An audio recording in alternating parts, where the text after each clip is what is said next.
শাপলা যুব কল্যাণ সংঘের আনন্দ ভ্রমণ।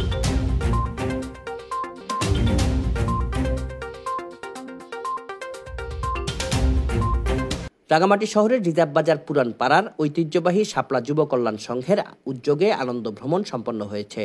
শনিবার সকালে পুরানপাড়া থেকে ইঞ্জিন চালিত বোটে করে শাপলা যুব কল্যাণ সংঘের সদস্য ও তাদের পরিবারবর্গ কাপ্তাই হ্রদে ভ্রমণে বের হয়। এরপর তারা কাপ্তাই নেভি ক্যাম্প সহ বিভিন্ন দর্শনীয় স্থান পরিদর্শন শেষে বালুখালীতে এসে বিভিন্ন প্রতিযোগিতা অনুষ্ঠিত হয়।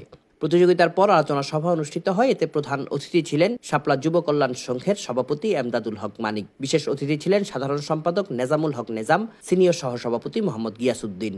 আয়োজনে সার্বিক সহযোগিতা করেন আব্দুল আলম সোহাগ, ফজলুর রহমান, মোহাম্মদ ফারুক, মোহাম্মদ জমির উদ্দিন, মোহাম্মদ খোকন, মোহাম্মদ আব্দুর রশিদ, মোহাম্মদ হৃদয়। অনুষ্ঠান সঞ্চালনা করেন মোহাম্মদ সুজন।